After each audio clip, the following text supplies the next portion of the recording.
I want to keep this body for the next 2,000 years. How shall I do this? Maybe I should use some of this Vanaspati. Maybe I should use some mercury. Maybe I should pull something from some other dimensions, get a Nagamani, or maybe I should be using an Udumbara Pushpa. So you find something, you figure out what works for your karmas in your location. For a long time, there's been this concept that Sankhya philosophy and modern physics both believe that there was a Big Bang. But modern physics believes it was just energy and matter. Sankhya philosophy believes that it was from consciousness. Is still anthropomorphic. It's our expression, and it's that our expression. It's not necessarily like that in existence. Because Ganapati is not limited in form.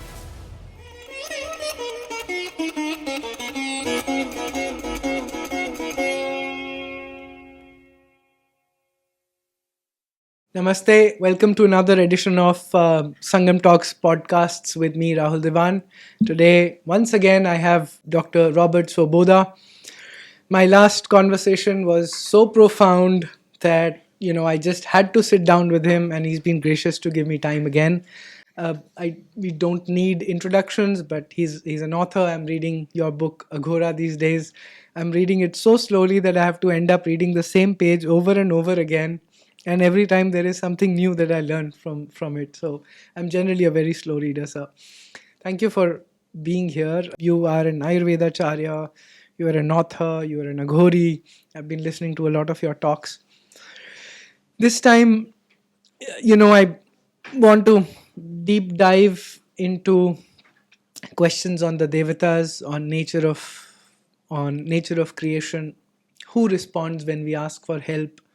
Can Devatas be created? For example, Sadhguru created the Linga Bhairavi we want to talk about. Some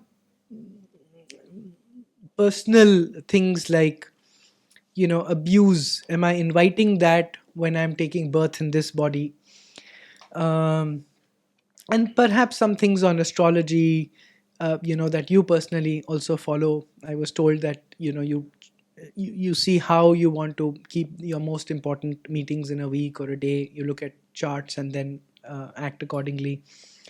So things like that. These are very personal things to me. I ask these questions all the time. And so I thought, let's put them on record for the audience and everyone's benefit. So thank you for giving me time. And we will follow this up with more, hopefully, on Ayurveda and many other things that I keep seeking. So let me start with the last conversation. You mentioned that Ganapati was originally an obstacle creator in the last conversation, and that some Rishi perhaps saw that, there is harm coming to human beings, and so engaged with Ganapati and asked him to become an obstacle remover from being a creator. We didn't delve deep into this. I was fascinated. So, many questions arise from here. Are the Devatas real, or are they simply energy forms, which some sort of, for example, we say that yantras represent a Devata, and they are in the chakras, for example, which also is in the form of a yantra or, something like that. So are they simply energies, and are they anthropomorphic representations, large ears to hear more, trunk to something else? A lot of Hindus say that kind of thing. In my view, what I've learned is that they are real. They are real energies. So many questions arise then. Do they have a non-gross physical body? A form in that sense? And when we do a Prāṇa-Pratiṣṭhā of that Devata, then does it need to have that form? Lots of questions, but maybe you can start responding and I'll go on and build my questions further. Well, let's start with Ganapati to begin with. Maybe the first thing to remember is that the Devatas inhabit a dimension that is different from our dimension. It's an extra dimension. If, one dimension is a point, 2 dimensions is a line, 3 dimensions is a plane. Yes. We have 3 dimensions and we have time. That's another dimension. Mm-hmm.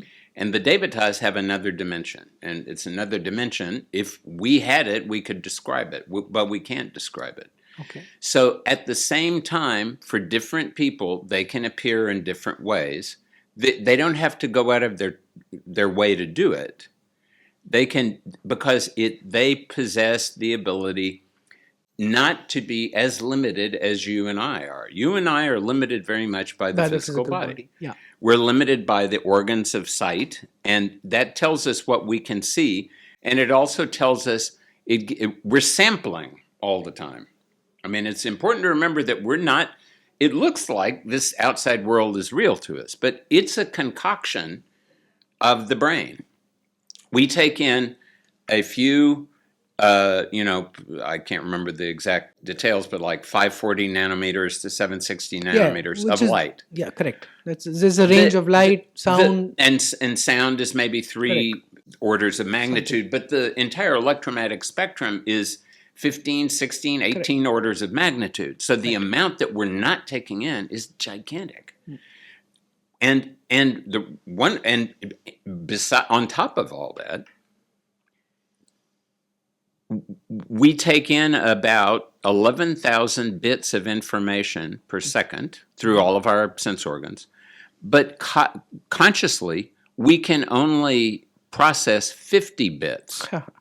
So those 11,000 bits, the unconscious mind and the subconscious mind, they're being influenced by them, and they're trying to scrape everything, shave everything down, come up with the most important 50 bits to provide to the conscious mind. Mm-hmm. But they're doing that in the background, and they're doing that before the conscious mind ever knows what's going on. And experiments have shown clearly that when people think they're making a decision using their conscious mind, but you can often tell 3 or 4 seconds in advance what the decision is going to be. Yeah, I've seen such a study, actually. Yeah. So what that means is the conscious mind it's important. I mean, that's why you and I can sit here and talk, but it's not everything. It's just the top level that, for one thing, permits you and me to interact using Vaikari Vani. Vaikari meaning this externalized speech mm-hmm. that follows grammatical rules and is specific to a group of people who have all agreed that the sound is the way of talking. That a particular sound, like the word daya, I say daya to you and you will think compassion. If I say daya to somebody in the USA, they will be meaningless to them in English, because daya really doesn't, they will think it is part of us, zippity-doo, daya kind of thing. So Vaikari is very limited that way. Madhyama is, and Vaikari is in the throat. Madhyama is at the heart. Madhyama is the way that you explain things to yourself. So suppose you have a spouse, a wife mm-hmm. or a husband, you may explain things to yourself one way, but you're going to probably explain it different to your partner, because they probably have a different way of looking at the world. And if you and your partner happen to see things exactly the same way, then we'll go to your boss, for example. Your boss is definitely, you explain to yourself why you need a raise, you're going to go to the boss and explain something totally different. And so Madhyama is how you explain your perception of reality. What perception are you explaining? You're explaining the perception that you've got from Pashanti and Para. Mm-hmm. Now, my mentor, Vimalananda, used to say that Para, only the great Rishis and Munis can regularly speak in Para. Para is at the Muladhara. And Para is pure intention. I want this to happen, and it happens. So a Rishi is somebody who can decide that he or she wants something to happen, and it happens immediately because they have that degree of Shakti. Okay. A Rishi can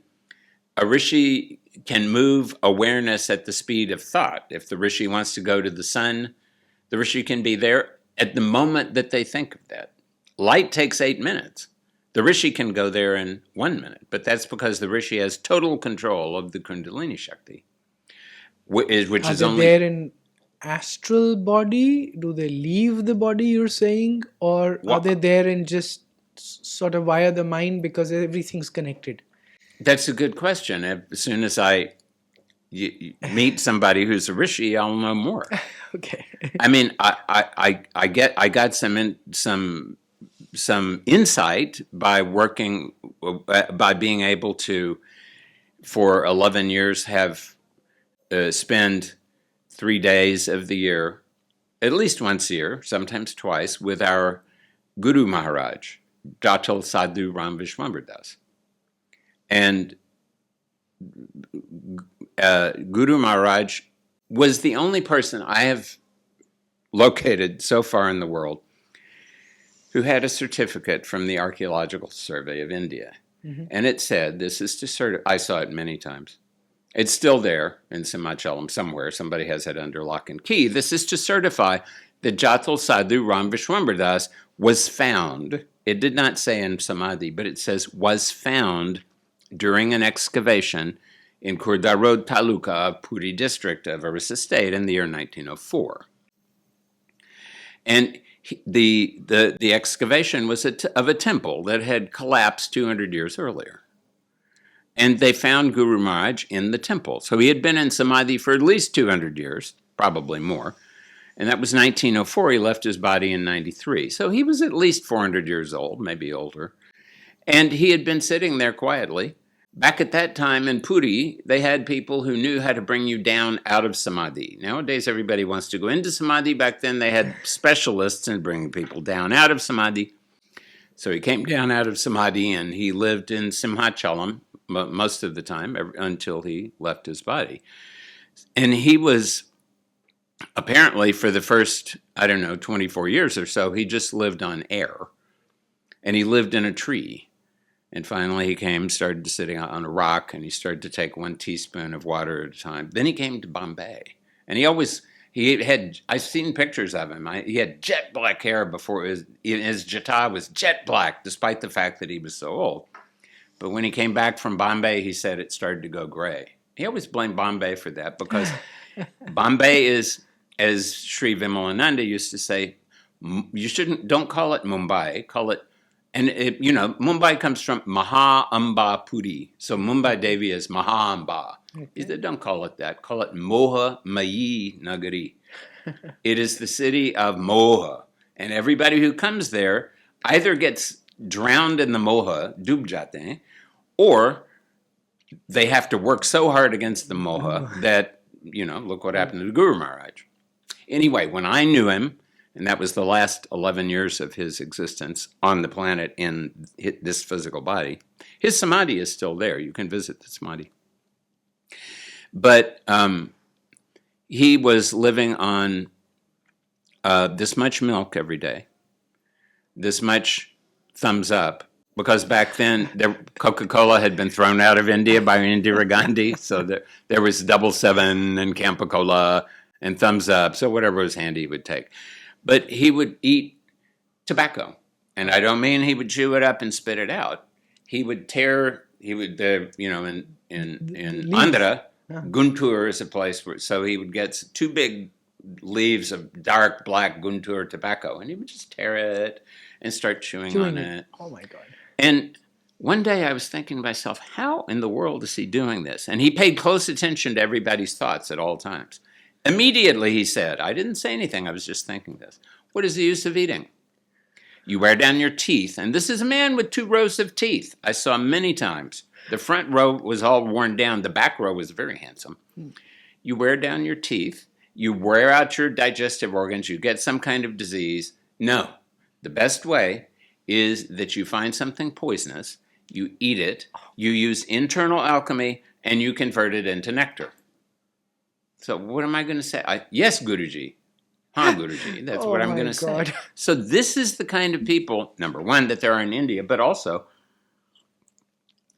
the kind of people who are able to hold on to a body while at the same time they were able to do things in the world. Gyaneshwar Maharaj, many of us, including me, believe he was born 750 years ago, this year, 2025. And many people, including me, believe that since the past 729 years, he's been in Samadhi in Alandi in Pune. Okay. And that Eknath Maharaj, who came around 200-300 years later, was contacted by Gyaneshwar Maharaj and said, I have this root it's growing around my neck, and I'm in Samadhi, I can't move, but the root is going to strangle me at some point. Oh, wow. So Eknath Maharaj came there, and he found out where Gyaneshwar was, because that had been forgotten by this point, and removed the root, and took the manuscript of the Gyaneshwari, which had been corrupted over the years. And it's thanks to Eknath that we have the original Gyaneshwari that has not been corrupted over the years. So, and this has happened. This is not unique. I mean, this is this is a country where things like this happen, and probably it's happened in other countries. But we know it's happened here, and I know it's happened because I have actually seen. And I have the ASI to back me up on it. It's not hearsay. So when we're dealing with this sort of, it's more difficult. First of all, it's difficult to imagine how you could sit in one position for 700 years. Most people cannot sit in one position for 15 minutes. But I mean, I've heard that people are in Samadhi, you leave the body while somehow it's still alive and you're still quantumly connected with the body. It's not dead, but basically the brain and heart have stopped functioning, but you're still alive. Well, that's one way to do it. But another way to do it is, yes, you can take your Sukshma Sharira out there. But yes, maybe you're only breathing once a day. Maybe you're breathing once a month. Maybe you're breathing once a year. We don't know. But the fact is that, like Guru Maharaj, I mean, he's using tobacco. Gyaneshwar Maharaj was able to, because he was a great siddha, he was able to slow down his metabolism. And we know this happens. Animals go into hibernation. Yeah. So he just put his body in, he was totally in control of the 5 elements. Because his guru was Nivrittinath, and his guru was Gaininath, whose guru was Gorakhnath, whose guru was Machendranath, whose guru was Lord Dattatraya and Lord Shiva. So the Naths have, by virtue of doing this tremendous penance, they've been able to control the Panchabhautic world completely. Yeah. So they can organize things so that, okay, I want to keep this body for the next 2,000 years. How shall I do this? Maybe I should use some of this Vanaspati. Maybe I should use some mercury. Maybe I should pull something from some other dimensions, get a Nagamani, or maybe I should be using an Udumbara Pushpa. So you find something, you figure out what works for your karmas in your location, at your moment, and then you move ahead from there. So this is why it's difficult for you and me to talk about this, because this is happening, a lot of what's happening. And they can, so once you're, the astral world is this other dimension. It's a place where it does not have the same solidity. Mm-hmm. I was in Ireland last year, mm-hmm. and they have a concept that there are a lot of beings there. Some people call them fairies. Oh, wow. In Ireland, they call them the Shri. Oh, and Christians? I mean, yeah. Or is this some... This is pre-Christian. Okay, so there are some practitioners, pre-Christian practitioners. Yeah, the Christians, it's separate from whether they're Christians or not Christians. But they've been, and these are like, they're an astral race, mm-hmm. and people interact with them in particular ways. And and I went to Wisnach. and like she is not spelled Shee, it's spelled some other kind of way. Sure. Irish spelling is very different. Yes. So Uisneach is like Uisneach. Correct. But Uisneach is said to be the Nabhi, the center, the navel of Ireland. Wow. And it's really a unique place. If you ever go to Ireland, really go to. It's on private land. You have to get a guide to take you in there, but it's worth it. And our guide, who was very knowledgeable, was saying that the Shi, well, for example, they will have maybe they will have a mango, but it won't have the solidity of the mango that we have. It won't have the tangibility. So it will have this, it's much more subtle. But ultimately, that's why they and so many other astral beings want to participate in this world, because they want things that are more tangible.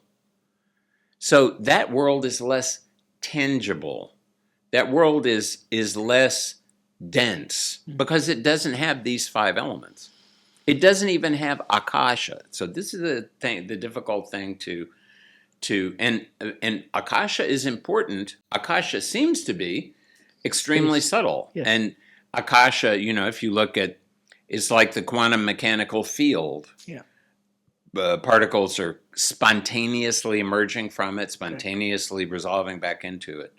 But behind akasha is where the tanmatras are. And the tanmatras, they are all existing in this astral world.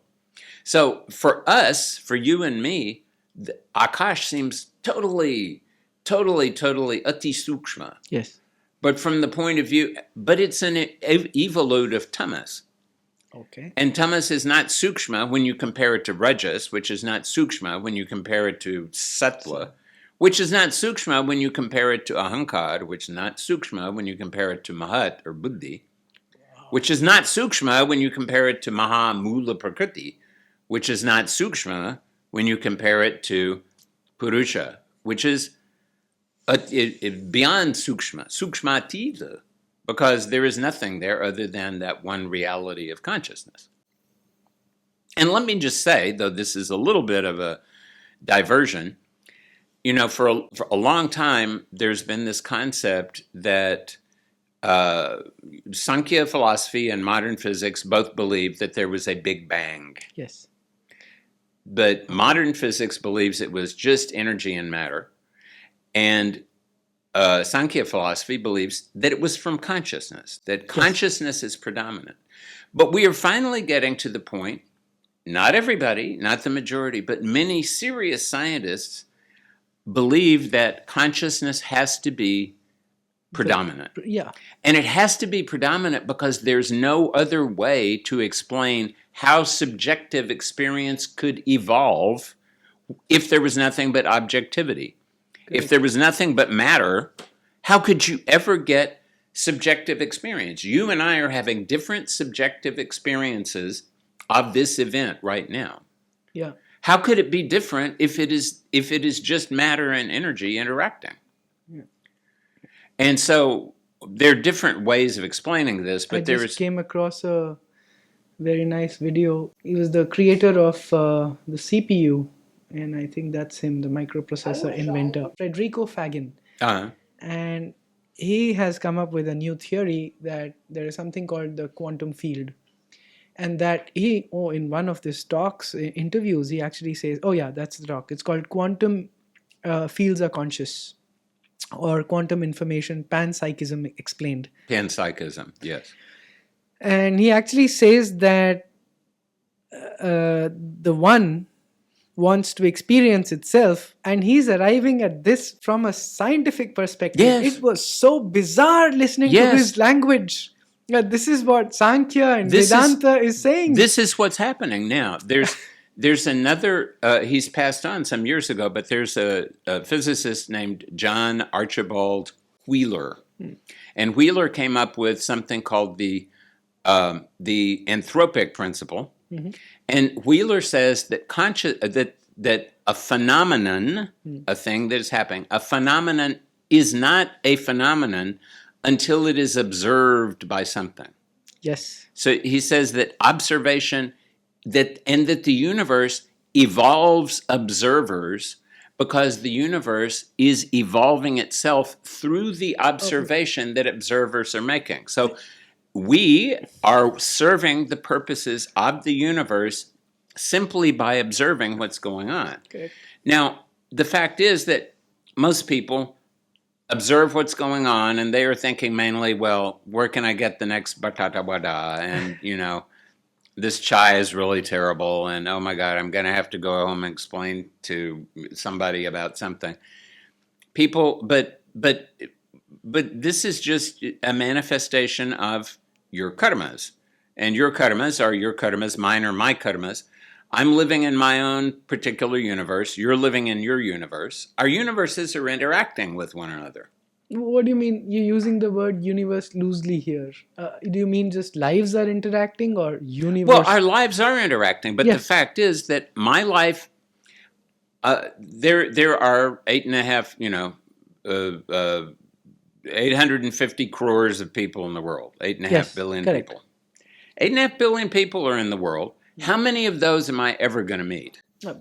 A few thousand at the most. Most people will not even meet a few thousand. Maybe Correct. they'll meet 1,000. Correct. I have traveled around a lot. Maybe I've met 10,000. Maybe I could possibly theoretically meet 100,000. I can't talk to all 100,000 because that would take up my entire life. Correct. So there's only certain people, but we're all tenanting. We're all in the same physical space. Yeah. But we're not there at the same time. Yes. The fact that there is space, we need space so that everything does not happen to everybody all the time. Space gives us the opportunity for different things to happen to different people in different contexts.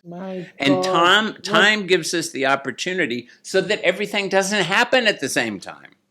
What you just said is exactly what Fagin says, that the universe is expanding because there is so many interactions that the universe is expanding because of that, because you need to express more.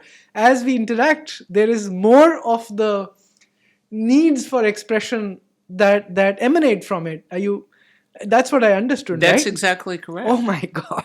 It's exactly correct. And the fact that we are now using telescopes to see what happened 13.5 billion years ago. We're connecting to photons that have emerged from stars 13 billion years ago.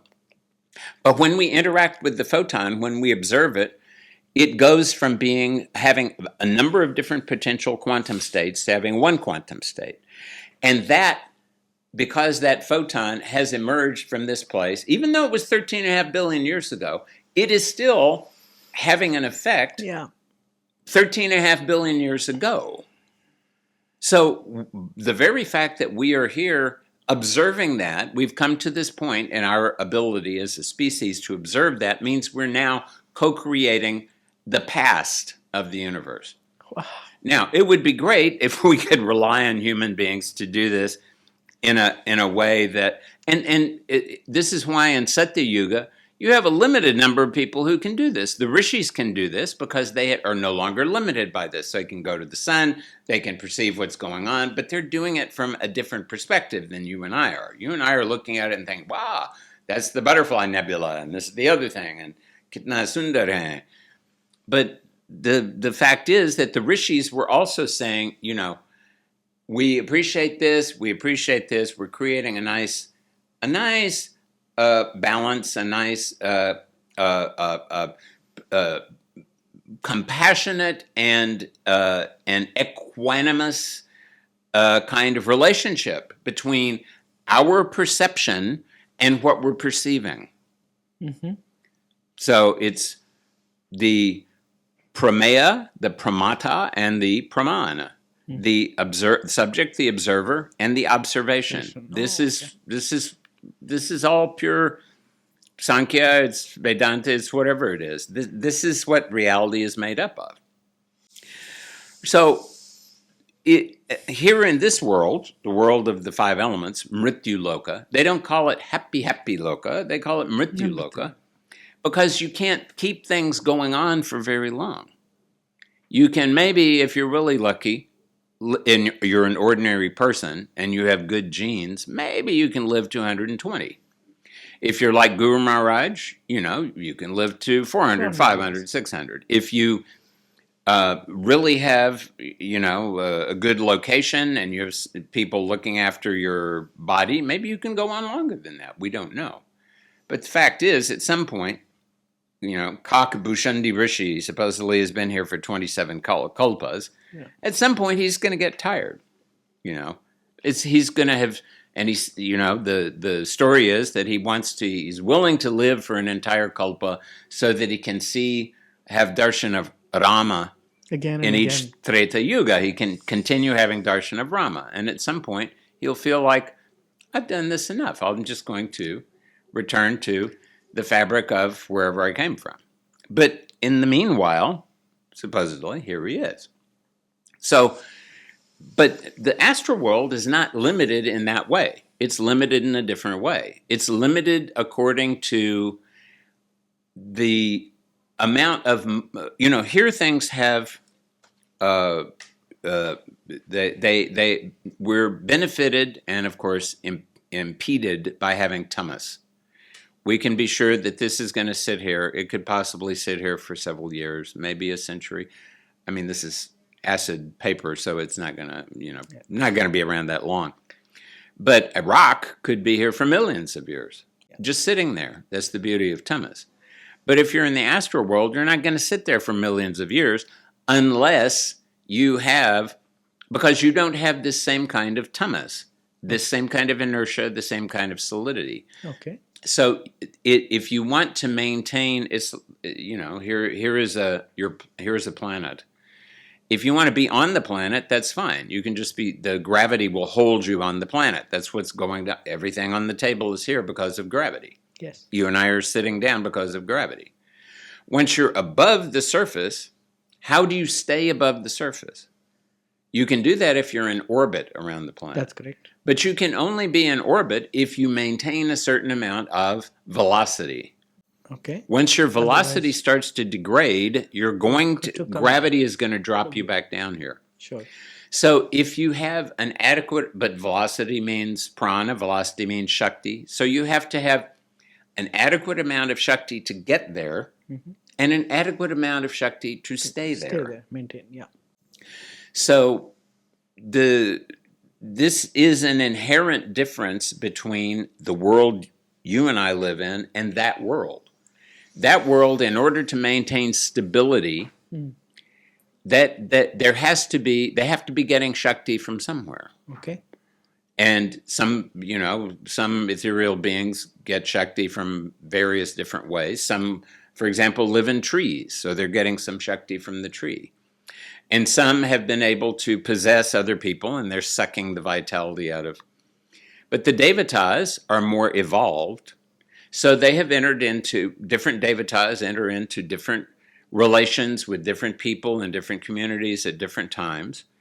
And it's what we hope is a mutual kind of relationship, that the human beings send attention, which means prana, which means Shakti, to the Devata. So they are dependent on us for their existence? They're dependent on us for their existence. Now, let's talk about Ganapati, for example.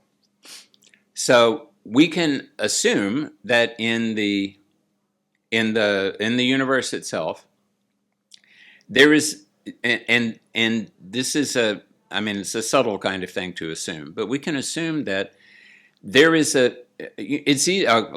let's keep Ganapati over here for a moment. We'll give him a laddu. Okay. We'll give the chua something to do, so they'll be quiet.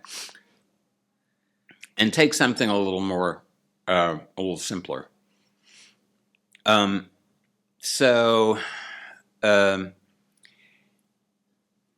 If we take a Shiva, for example. So Shiva represents death and transformation. Yes. Death and transformation comes to everybody. Yes.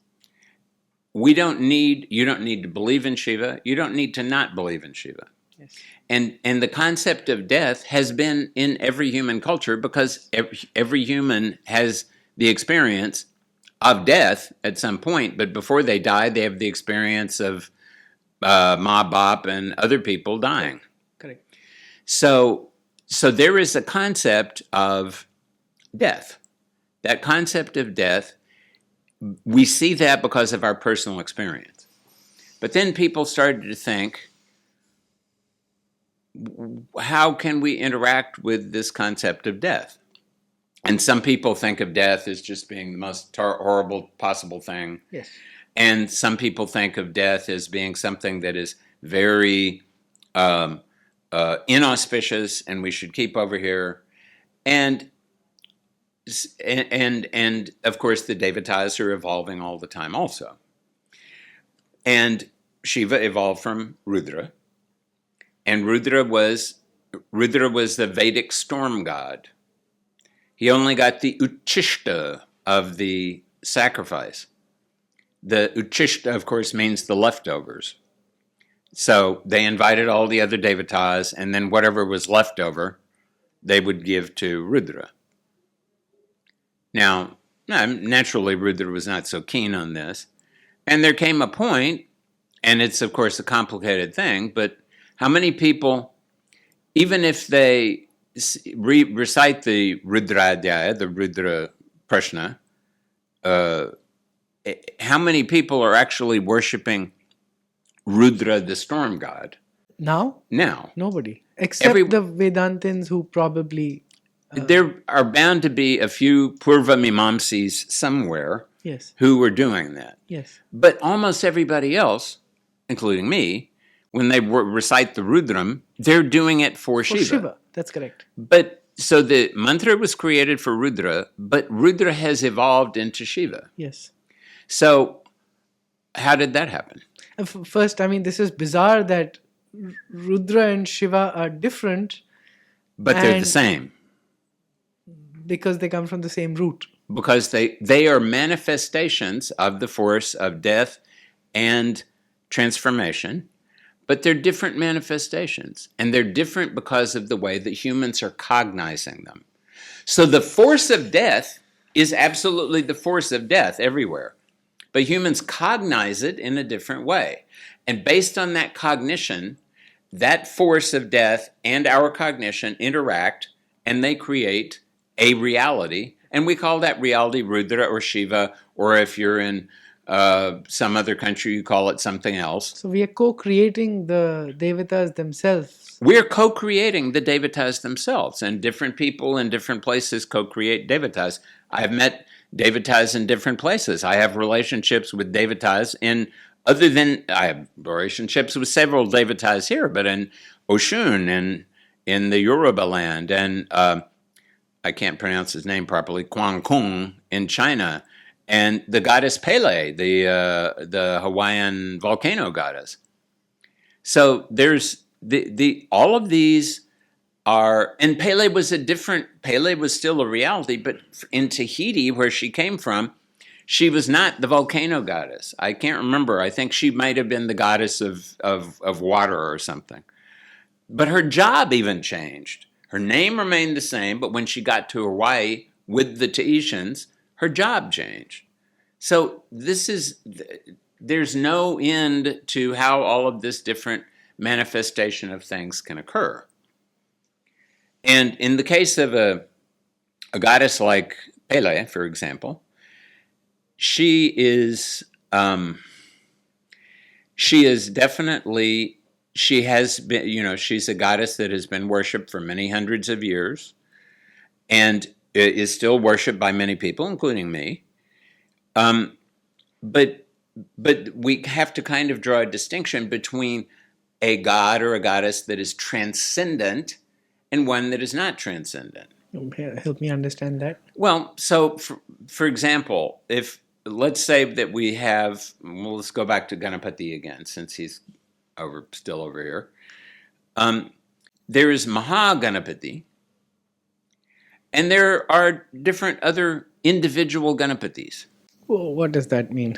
Well, say, for example, it's the same thing that if you have a root and you have 4 different shoots come out of the root, they're different, but they're also the same because they're coming from the same root. Or the banyan tree may be a...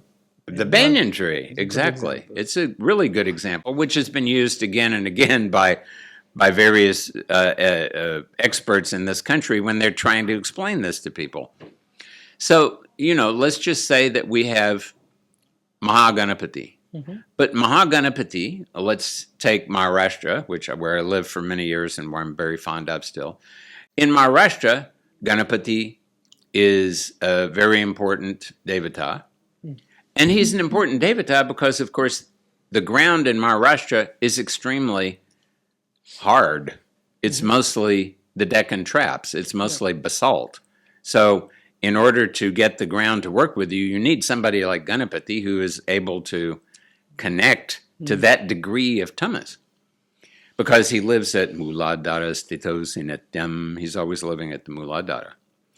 But even in Maharashtra, we have the Ashtavinayaka, and then in Bombay we have the Siddhivinayaka, Prabhadevi, but we also have different Gana temples here and there. In Pune, we also have the Grama Devata Pune, which is Kasba Ganapati. Okay. And we also have Dagdusat Halwai Ganapati, which has become very famous and impossible to get darshan anymore. But it's still possible to get darshan at Kasba Ganapati, because it's still low-key, and they're very close to one another. They're like a 5-minute walk apart. So all of these are Ganapati. But I think you'll agree, if you or anybody who's been to Pune will agree, that Kasba Ganapati and Dagdusat Halwai are very different, even though they're 5 minutes walk apart.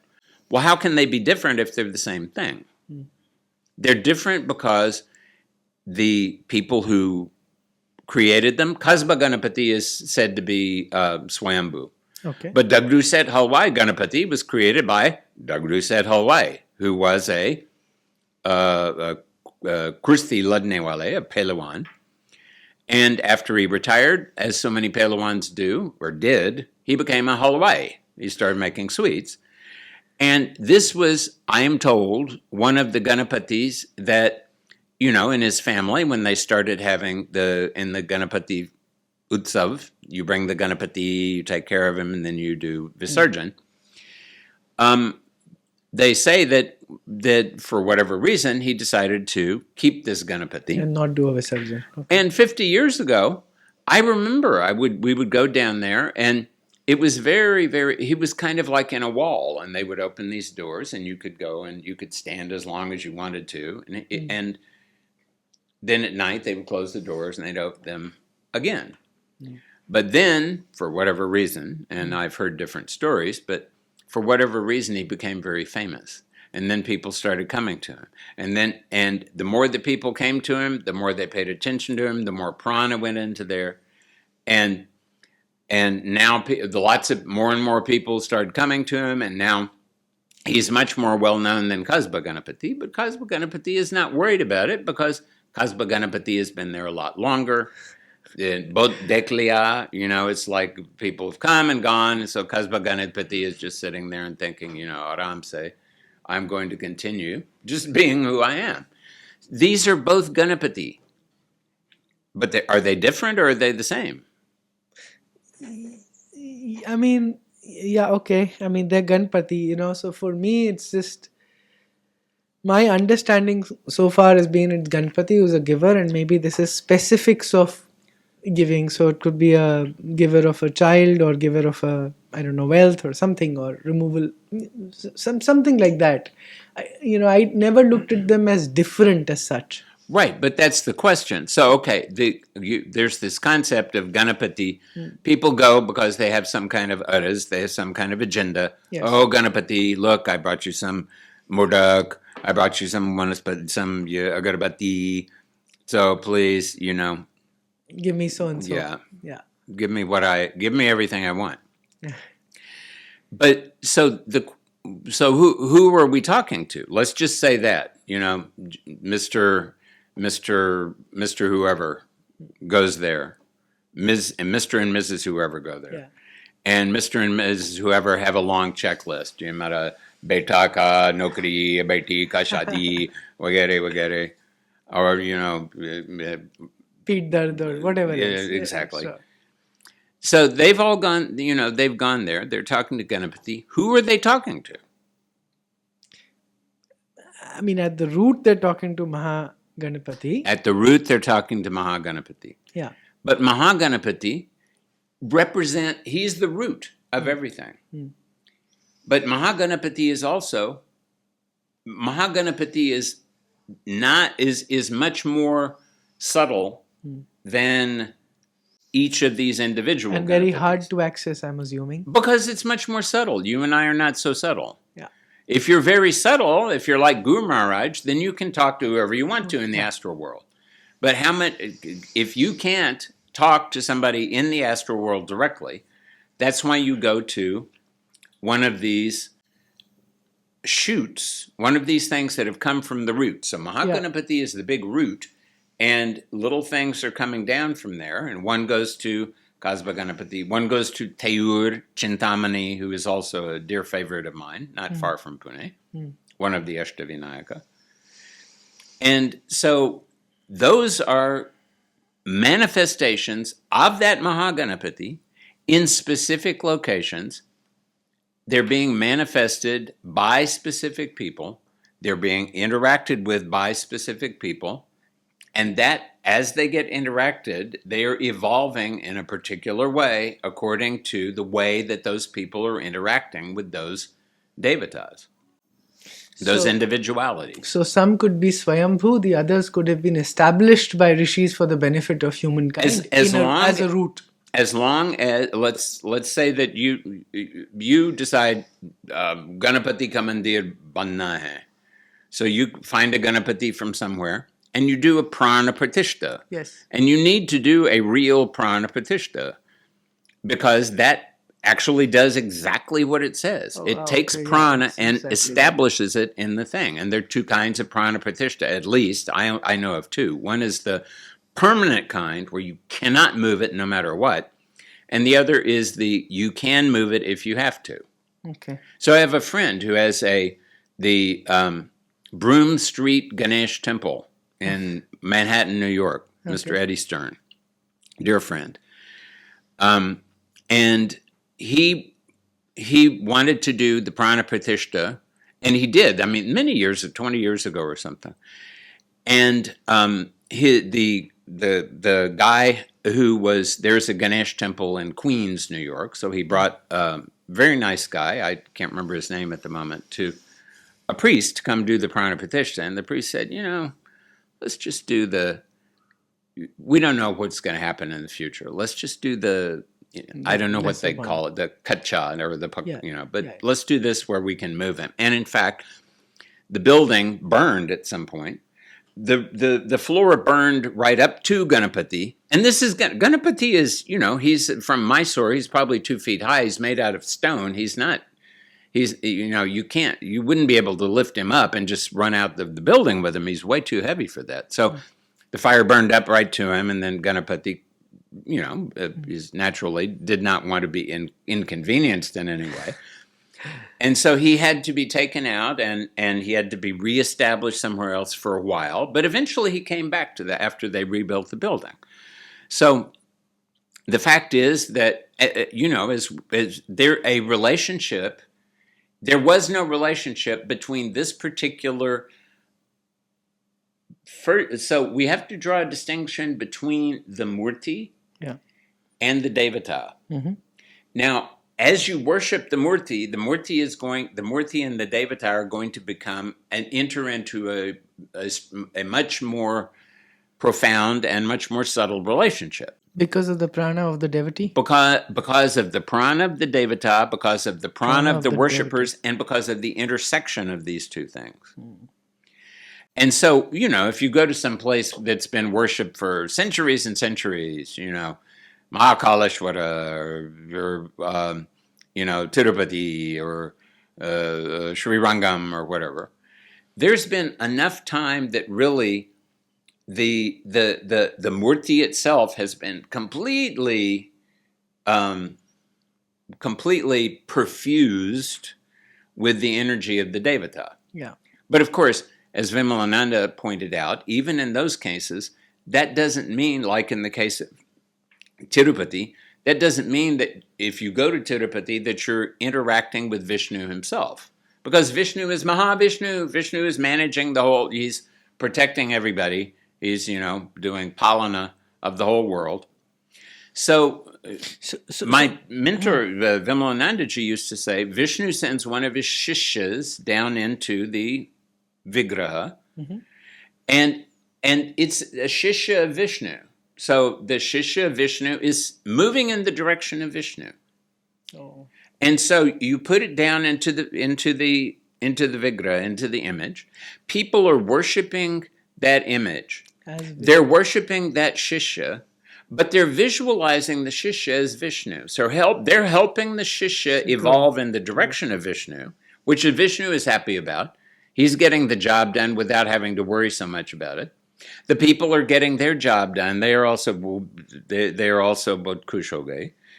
And everybody is happy without exactly knowing what's going on. But they don't need to know what's going on. As my mentor would say, Kam karna hai na, tumhara kam hai, tumhara kam se. So why do you ask how it happens? Main thing is you should get your job done. But when you ask about this, then we have to explain that here's Mahaganapati. And only after a while, because certain people have been worshiping this, that worship is also connected somehow to them and to their Vamsh Parampara. And so there's going to be a relationship created between certain individuals and this particular deity. So here I am, Janma hua, in Texas, but I come to India and I end up in Pune and I live in Pune for 6 years. Well, how did that happen? Well, there must be some Rananubandhana. Otherwise, I could not have ended up there. And there's, there's a very popular Siddhivinayak in Sarasbag in Pune. I went there once or twice, but it had no particular, I didn't sense any kind of connection. Not the same connection I sensed with Teyur Chintamani and with Kasba Ganapati and with That's Dagda because Seva. perhaps in different lifetimes you've had a connection with them earlier. Yes. That's probably the reason, right? Yes. Or, of course, it could be that in different lifetimes I've had connection with people who have connections with it, and that connection has ended up with me having a connection. Yes. But the way that I personally think, I don't think I could have lived in Pune for 6 years if I had not had personal connections with Pune and with a lot of people who happened to end up being in Pune when I was there. Sure. Just let's get back to Mahaganapati. Yes. So my original question, how do I, put the story of Shiva beheading his son and then putting the head of an elephant on top? So one thing you said that in this loka there is a mango, but it's subtle. It's not as gross as it is here in the Mrityu loka. So I'm guessing then that perhaps an elephant in a subtle form exists in another loka, in another dimension. But it may not look like an elephant. Okay. It looks like we see something that looks like an elephant down here. Mm-hmm. But that story of the blind man and the elephant, yes, right? Yes. So an elephant looks, it's like it's like a long tube. No, an elephant is like a wall. No, an elephant is like a snake. So Shiva could have beheaded something else which to us looks like an elephant. Again, what does behead mean? Okay, I don't know. So, maybe. And also, definitely, none of this is easy to explain. No. So let's say that you sit down and you would like to have sakshatkar, you would like to have darshan of Ganapati. And if you want to do that, you should start focusing on one image of Ganapati. Let's just say you start focusing on Dagdu Seth.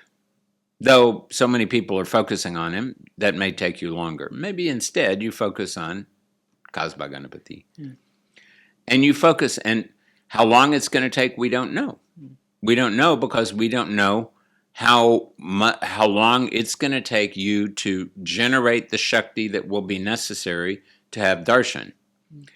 But as Sri Vimalananda pointed out, when you were doing a sadhana of a devata, the first thing that will happen, almost always, I mean, nothing is a guarantee. Sometimes you, for some reason, might directly go to the devata. But usually what will happen is, because you have been doing this sadhana, you will, and if you get sakshatkar, if you get a darshan, you'll have darshan of the image that you have been focusing on. But he said that what you've done is you have brought that image to life inside your subtle body. And that image is it's like a connection between you and what Ganapati and the big reality of Ganapati. The reality of Ganapati that is in a different dimension. The reality of Ganapati that is not limited by all of the limitations we have for perceiving things. So he said the most likely thing is, first, you've been worshiping you're going to have sakshatkar of it, and that is the point where many people stop. But that's the point where you should understand that because I brought it to life now is the point that working with it, I can go to what Ganapati really is. Because Ganapati is not limited by one form. Because Ganapati, we have, even just in Maharashtra, we have 8 forms in the Ashtavinayaka, and we have, we have all kinds of Ganapatis, but they're all Ganapati. So you have selected one form because you want to have vision of it. You have a vision of it, but that vision you're having, if it's a real vision, it's because you are perceiving it because you've brought it to life inside you. And that perhaps answers my question around why do different cultures around the world have different deities. Yes. For example, the Egyptians with a head of a lion or a bird or whatever else. So that's because they've envisioned a deity like that and brought it to life in some ways. Yes. And in the case of, let's say, the Egyptians, so they have Thoth or Thoth, who has the head of an ibis, an ibis bird. Yeah. So they understood that there was an energy inside the ibis that was related to the energy of what Thoth relates to. And he relates to knowledge, for example, and writing and things like that. So they were able to somehow use the energy of that ibis to connect to the energy of Thoth and to create a connection between the two that they symbolized in the form of an a humanoid-like thing with a bird head. Kasba Ganapati looks a lot different from Daguru said Hawaii, who looks a lot. But still, the elephant head sort of is common. So somebody must have imagined it, a Rishi or somebody, and that tradition has sort of continued. Would that be a valid reason? Well, yes, but did the Rishi imagine that Ganapati had an elephant head, or was this just a way of representing a reality so people would be able to have something to grab hold of, have something to focus on? Yeah. So, do I think that every form of Ganapati or Mahaganapati looks like, has an elephant head? I personally don't, because that's something that's worthwhile for you and me. What does it represent? It represents that here's a human being. You and I are human beings, but we have this particular human being has entered into a relationship with, and what does an elephant represent? It represents the earth element. If you've ever seen an elephant, you know that it's extreme. I mean, they weigh 5 tons, 7 tons in Africa. Nurturing, like the earth. And if you see them, like I've seen them many times in India and Sri Lanka, if you see them, they sometimes look just like big boulders that occasionally then start to move. So they're a representation of the earth element. So we need to understand that when we have the earth element up here, because it should be down at the Muladhara, we've been able to transform the earth element in a particular way. Okay. Wow. So where is Ganapati located? He's located at the Muladhara. Yeah. And there's one Shakti in your organism that does two different things, Ahankara and Kundalini. It's the same Shakti. Oh, wow. Okay. Ahankara, we call it Ahankara when it's identifying with you as an individual. Correct. This is my arm. Correct. This is my ring. This is my cup filled with currently my coffee. This is identifying, this is my skin, these Correct. are my legs. As long as the energy is identifying that, we call it ahankara, that which creates the sense of I. Yes. Aham. So there's ahankara. And when that same energy moves in a different direction and starts to identify more with the supreme reality, which we can call whatever we want to, Purusha, Shiva, Om, Tat Sat, Tat, Sat. Yeah. Then we call it Kundalini. So in most people, of course, Kundalini is asleep. Asleep means the ahankara, that energy, is almost totally ahankara. It's identifying with the body, and that's allowing us to move around. That's allowing us to make decisions. That's allowing us to function in the world. Yeah. And in a situation like that, if you're worshiping Ganapati, you're going to get mainly worldly kind of results because you're dealing with Ganapati at the level where you happen to be. And the level you happen to be is the level of your ahankara is totally mashgul ho gaye. Yes. It's totally identified with your organism. In that situation, everything is fine. Kundalini continues to snore, and Ganapati continues to be happy when you give him some mithai. And you go through your life, and your prarabdha brings you to this place and that place, and then you die, and you move on to the next reality.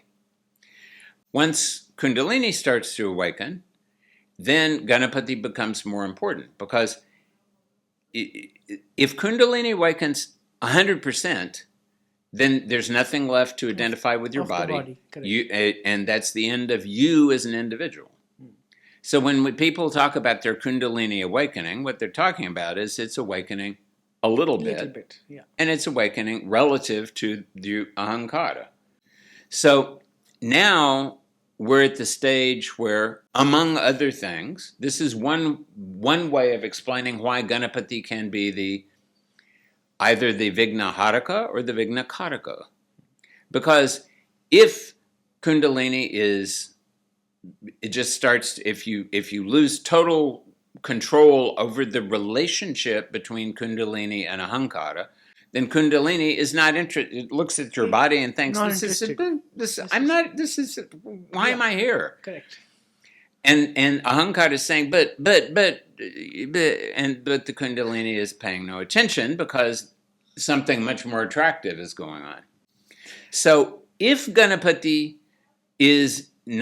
if your relationship with the earth element is not good, then either you're going to retreat to such a degree of sankoch that you will create stability at the expense of circulating the prana in your body, or you're going to lose the connection to your physical body, and then you're going to have all kinds of physical problems because your prana is not going to have the right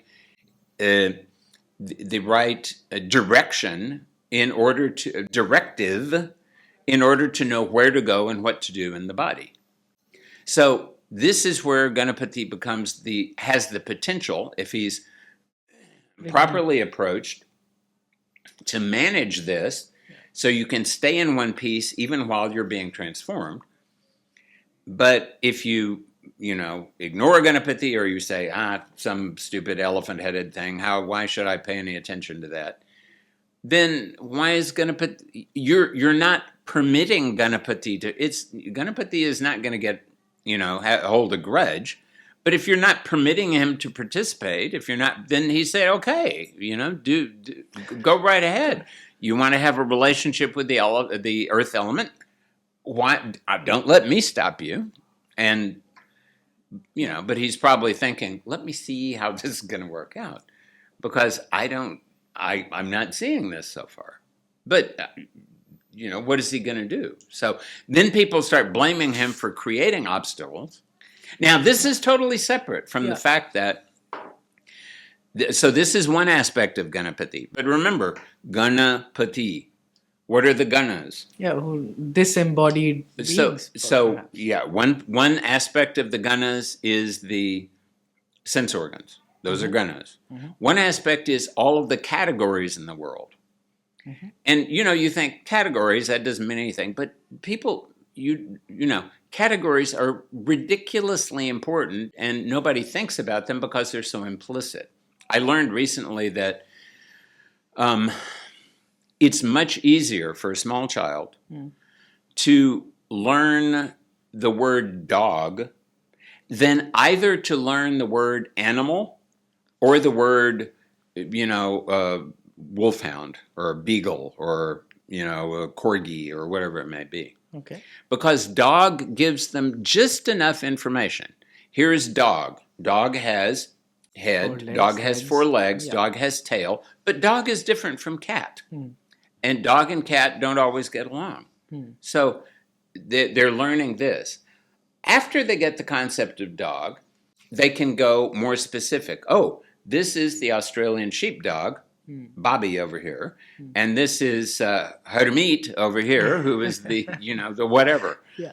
So these are different forms of dog. And then eventually they'll get to, dog is a specific kind of animal. Yeah. And so animal, everything is alive, they're moving around, they're animated, they're all animals, but dog and cat and flea and katmal, they're all animals. Animals, okay. They're all animals. Yeah. So we have very specific dogs, we have very unspecific animals, but children don't go there first. They go to dog. They go to dog or cat or bakra or whatever. So they're going there because that's the category they can understand. But these categories, we're understanding them. I mean, you and I have been around for a while, so we're understanding them easily. But children don't understand them that easily. And if you want to be able to work with these categories easily, then, I mean, there are various ways to do it. But if otherwise, Ganapati is your man or your Devata, because he's in charge of all these categories. But he's also in charge of all the disembodied spirits. And there is another area where he can either be the Vignaharata or the Vignakarta. Because, again, if you have a good relationship, it's going to be more difficult for any kind of other entities to come. And entities want to come and take you over all the time because they want to be able to experience a real mango. And they would like for you not to know what's going on because, they would like some people, it's obvious that they've been possessed by something. But a lot of people, they're being possessed by things, by ghosts or by whatever, that are just, through them eating their food, through them doing whatever it is they're doing, and they don't have any clue about it. So this is again why we say that there is Ganapati is not to describe him just as and it's totally legitimate to describe him as the friendly, easy to please, elephant-headed god who rides around on a mouse. And Vimalananda said that the mouse, you should think of mouse, the word for mouse in Sanskrit is mushaka. Mushaka. And he used to say, mulam shoshiyati iti mushaka, meaning The mushaka represents the shoshana. It can mean to dry out, but it means like the constriction of your connection to the earth element. So you still have to be connected to it. But if you want to get in the astral world, you can't be so connected to the physical, to the physical reality, that gravity is going to keep you down on the earth permanently. So you have to be able to maintain your connection to the earth element, while at the same time that connection is getting slowly reduced, so that you can still be functional down here, where you're and you can still start moving around and getting to know the astral world. So there again, Ganapati can either, if you're nice to Ganapati, Ganapati can assist you in that process, or if you ignore that reality that we're calling Ganapati, and you may call him something else other than Ganapati, but that is a particular reality, and you're going to have to deal with that reality no matter what you call it or how you deal with it. And so Ganaka Rishi, and we don't even know who Ganaka Rishi was. So whoever it was, his alibi, his pseudonym was Ganaka Rishi. So whoever Ganaka Rishi was, he thought, this has possibility, and he or she sat down and Rishir Darshanat, someone who can see, is a Rishi. So that's using this Pashanti. So the Rishi has an intention, and Rishis can speak in para, intention. But then they also use Pashanti, which means, Pasha means to see. So they visualize things, and what they visualize happens. And of course, you and I are doing this all the time. Let's say, for example, let's just say that... Okay, Rahul, Rahul, we'll use everybody. Rahul. Okay, so Rahul is married to... just whatever. Then let's say another name. Common name is what? Lakshmi. Rahul and Lakshmi are married. So Rahul and Lakshmi are married, and they have a group of friends. And one day Rahul is coming home from the office, and he suddenly gets the idea. So this is the intention. He gets the idea, we should have a dinner party. And as he's walking along, he has this vision. The dinner party is going to consist of 8 people at the dining table, which can conveniently sit 8 people. And what are we going to have? Well, we're going to have, it's winter, so we're going to have makki ki roti, and we're going to have, and he can see that this is happening, and he sees, yes, we're going to use the, chandika, thalis and the katoris, because we're going to invite blah, blah, and blah, and blah. And so he sees this, then he explains it to himself, and then he gets home, and he has to explain to Lakshmi, and he knows that he doesn't really, she doesn't really care for Mr. B, but she very much likes Mrs. C. And so he has to explain it in such a way that, Lakshmi Devi, if we invite C, we've got to invite B also, kya karenge? But he's explained it differently to himself. And meanwhile, she hears this. She explains that differently to herself. She sees a different vision of it. She creates the intention of, I'm going to alter this way. And then that comes back up, and she says, I'm going to alter it as I'm going to see it this way. And she says, now, I know he's not going to be happy about this, but honestly, I'm going to do this for his own good, because otherwise he, is what... इंसान है, उसको पता नहीं है कि सारी समाज में, वो काम करना. And so then she comes out with something else. So this is happening in everybody. But what happens is the rishis it's under control for them, and they can do it at a much subtler, and therefore much more grander and much more pervasive kind of reality. So, when the rishi who created Ganapati needed to know, because that rishi, he or she, knew that the average person, has been born because of average karmas. They're going to have an average life. They're going to have an average experience of life, and mar jayenge. And then they were going to go on to the next janma, kahan pata nahi hai. But anyway, in this lifetime, how much capability do they have? Do they have the capability of understanding that there is both Mahaganapati and there is not Mahaganapati at the same time? And you really, no, they're not, no. So let's figure out something that the people who are intelligent, they will realize the symbolism behind it. And the people who don't really have that capability, that will give them something that has enough reflection, that is going to be able to reflect that reality in a particular way, and that will connect them to Ganapati. And if they keep doing this for Patanaya, Panchajanma, Dasajanma, however long it takes, eventually they're going to move in that direction. So this was a perfect, they came up with this concept, and